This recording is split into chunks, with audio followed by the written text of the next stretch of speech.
यंदाचं मत महाराष्ट्राच्या विकासासाठी अशी अनेक मतदारांची धारणा असते. पण असं खरंच होणार का? राज ठाकरेंच्या विकासाच्या अजेंडाला लोक सिरियसली घेणार का? आता अर्थात मनसेला आणि राज ठाकरे यांना आज सिरियस व्हायची वेळ आली आहे. याचं कारण काय? तर ही निवडणूक आता त्यांच्या अस्तित्वाचा प्रश्न झालीय. ती कशी काय? आणि यंदाच्या निवडणुकीत मनसेचं अस्तित्व हे संपू शकते का? असं अनेक प्रश्न गेल्या काही दिवसात महाराष्ट्राला पडलेत. याचं कारण म्हणजे राज ठाकरे एकटे लढवत असलेली विधानसभा निवडणूक. राज्यभर प्रचार, आक्रमक भाषण असं चालू असतानाच राज ठाकरेंच्या मनसेसमोर एक मोठा प्रश्न उभा येऊन ठाकलाय. तो प्रश्न कोणता आणि यावर सिद्ध होणार आहे का मनसेचं अस्तित्व? जाणून घेणार आहोत प्राईम संवादच्या आजच्या भागात. नमस्कार, मी सारिका. प्राईम संवाद या युट्यूब चॅनलवरती आपणा सर्वांचं स्वागत करते. निवडणुका येतात जातात, हा पडेल तो पडेल चालू राहतं. पण एकदा राज्याचं व्याकरण बिघडलं तर सुधारता येणार नाही. मी जो प्रयत्न करतोय तो हा प्रयत्न करतोय, असं राज ठाकरे त्यांच्या लालबाग मेघवाडी इथे बाळा नांदगावकर यांच्या प्रचार सभेत भाषण करताना म्हणाले. पण राज ठाकरेंना हा कळकळीचा प्रयत्न किती जणांना दिसतोय? राज ठाकरे ज्याप्रमाणे म्हणतात, महाराष्ट्राची जनता सगळं हसण्यावारी नेते आणि वेळ आली की पुन्हा पहिले पाडे 55 प्रमाणे ज्यांनी काही कामं केली नाहीत त्यांनाच मत देते. आता हे बोलणं मात्र गंभीरपणे घ्यायची वेळ आली आहे. कारण शेवटी प्रश्न महाराष्ट्राच्या विकासाचा आहे. असं म्हणत असताना राज ठाकरे यांनाच आधाराची गरज पडतेय का? महाराष्ट्राची जनता ही राज ठाकरेंच्या बाबतीत कॅज्युअल आहे का? असे प्रश्न आता पडू लागलेत. राज ठाकरेंनी विकासाचा मुद्दा धरला, पण त्यांच्याच पक्षाच्या निवडणुकीत विकास कधी होणार की तो होण्याच्या आधीच मनसेचं राजकीय अस्तित्व संपणार? चला सविस्तर जाणून घेऊया. गेल्या 2 विधानसभा निवडणुकांमध्ये राज ठाकरेंच्या महाराष्ट्र नवनिर्माण सेनेचं अक्षरशः पानिपत झालेलं पाहायला मिळालं. मागील 2 लोकसभा निवडणुका राज ठाकरेंच्या पक्षानं लढवल्याच नाहीत. 2009च्या विधानसभा निवडणुकीत मनसेनं 143 जागा लढवल्या होत्या. त्यापैकी 13 जागांवर मनसेच्या उमेदवारांना विजय मिळाला होता, तर 130 जागांवर पराभव झाला होता. मात्र 130 जागांवर मतांची टक्केवारी चांगली होती. 2014 आणि 2019 मध्ये मनसेचा केवळ एक उमेदवार विजयी झाला. त्यानंतर आता राज ठाकरेंसमोर मोठं संकट आवासून उभं असल्याचं बघायला मिळतंय. पक्षाची मान्यता कायम राखण्याचं आव्हान त्यांच्या समोर आहे. राज ठाकरेंचे चिरंजीव अमित ठाकरे यंदा माहीम मतदारसंघातून लढतायत, तर त्यांच्या विरोधात शिंदेच्या शिवसेनेचे सदा सरवणकर आणि शिवसेना ठाकरे गटाचे महेश सावंत आहेत. तिरंगी लढतीमुळे त्यांच्या समोर कठीण आव्हान आहे. तर दुसरीकडे राज यांच्या समोर पक्षाची मान्यता टिकवण्याचं आव्हान आहे. 2009 साली माहीम मधून नितीन सरदेसाई मनसेचे आमदार बनले होते, पण सदा सरवणकर आणि महेश सावंत यांच्या उपस्थितीमुळे माहीम हा मतदारसंघ मनसेसाठी असुरक्षित बनलाय. नवी मुंबईतील बेलापूर मतदारसंघात तर 4ही उमेदवार एकास एक आहेत. बेलापूरमध्ये मनसेकडून गजानन काळे, राष्ट्रवादी शरदचंद्र गटाकडून संदीप नाईक आणि भाजपकडून मंदा म्हात्रे हे निवडणुकीच्या रिंगणात आहेत. तर शिवसेनेचे नेते विजय नाहटा यावेळी अपक्ष मैदानात आहेत. यामुळे मोठ्या प्रमाणात मतांचं विभाजन होऊन या मतदारसंघातही एक वेगळं चित्र पाहायला मिळेल. मातोश्रीच्या अंगणातील मतदारसंघ म्हणून ज्यांचं नाव घेतलं जातं, त्या वांद्रे पूर्व विधानसभा मतदारसंघातील निवडणूक ही रंगतदार बनली आहे. इथून राष्ट्रवादी अजित पवार गटाकडून झिशान सिद्दीकी, शिवसेना ठाकरे गटाचे वरुण सरदेसाई, तर मनसेकडून तृप्ती सावंत मैदानात आहेत. तसंच शिंदे गटाचे पदाधिकारी कुणाल सरमळकर यांनीही या मतदारसंघातून बंडखोरी करत उमेदवारी अर्ज भरलाय. त्यामुळे वांद्रे पूर्व विधानसभा मतदारसंघात चौरंगी लढत होणार आहे.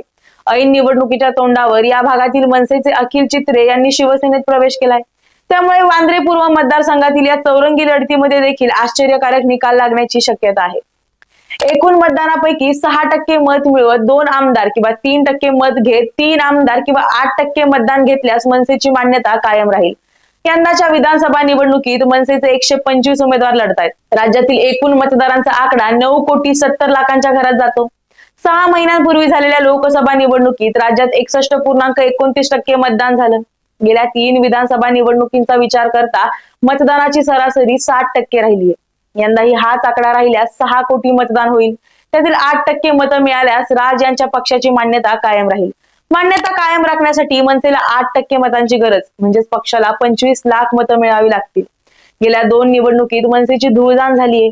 2014 मध्ये पक्षानं 219 उमेदवार दिले, त्यातील केवळ एक विजयी झाला. पक्षाला 16,65,000 मतदान झालं. ते एकूण मतदानांच्या 3.15% होतं.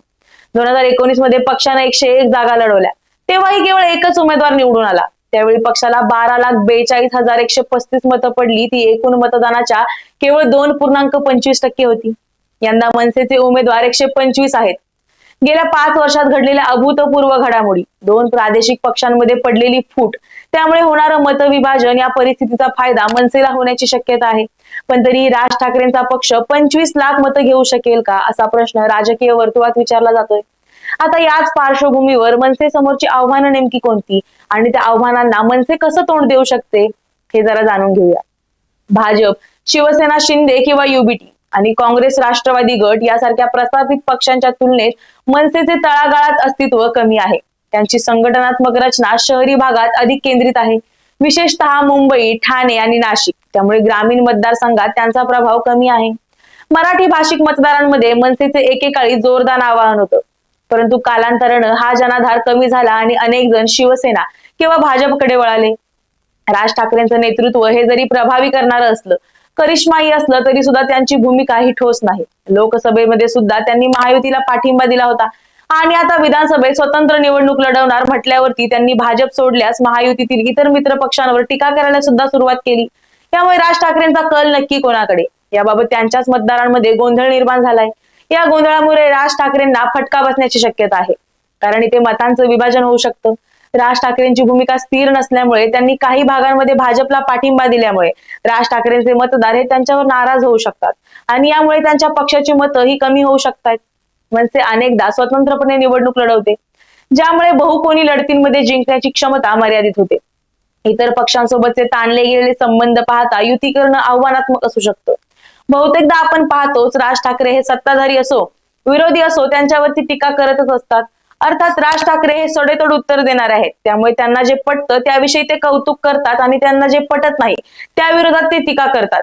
पण यामुळे होतं काय, की मित्र पक्ष असो विरोधी पक्ष असो, राज ठाकरे कधी काय बोलतील याचा नेम नाही. यामुळे त्यांचे जरी सगळ्या पक्षांशी सलोख्याचे संबंध असले तरी सुद्धा त्यांना युतीमध्ये घ्यायला बरेच जण कसरतायत.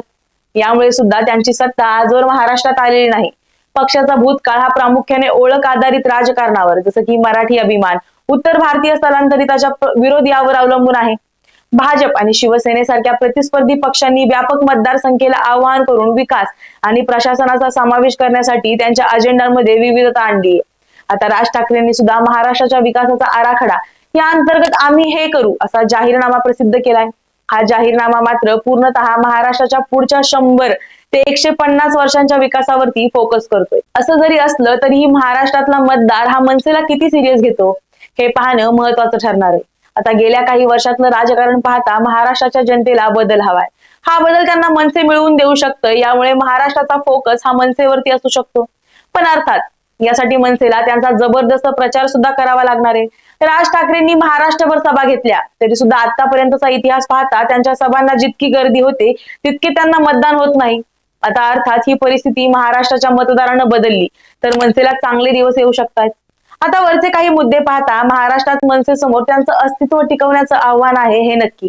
काही महिन्यांमध्ये मनसे ही बरीच ऍक्टिव्ह झालेली दिसून येते, पण त्याचा प्रभाव किती? महाराष्ट्रातल्या अनेक माध्यमातून राज ठाकरेंचं नॅरेटिव्ह हे जरी पसरलं जात असलं तरी खरं 23 तारखेलाच आपल्याला कळून येणार आहे. आता ही आव्हानं राज ठाकरे कशी कमी करू शकतात हेही पाहू. मनसेकडे जर का बारकाईने पाहिलं तर मनसेकडे संघटना मजबूत करता येण्यासारखं बळ नाही असं म्हणावं लागेल, कारण मनसेला त्यांचा कार्यकर्ता त्यांचे मतदार हे टिकवता आलेले नाहीत. गेल्या काही वर्षांमध्ये मनसेतले कार्यकर्ते मनसेचे मतदार हे भाजप शिवसेना यासारख्या पक्षात गेलेले पाहायला मिळतात. आता हे कशासाठी? तर मुळात मनसे ही कधीही सत्तेत आली नाही, त्यामुळे मनसेवरचा मतदारांचा विश्वास कमी होतोय की काय असा प्रश्न पडतो. अर्थात जर संधी मिळाली तर मनसे नक्कीच काहीतरी चांगलं करू शकते, पण यासाठी मनसेला काय करावं लागेल तर तळागाळातील मजबूत नेटवर्क तयार करणं, विशेषतः ग्रामीण भागावर लक्ष देणं आणि सर्व मतदारसंघात पक्षाचं अस्तित्व मजबूत करण्यासाठी वचनबद्ध स्थानिक नेत्यांची नियुक्ती करणं हे उपाय मनसेला करावे लागतील.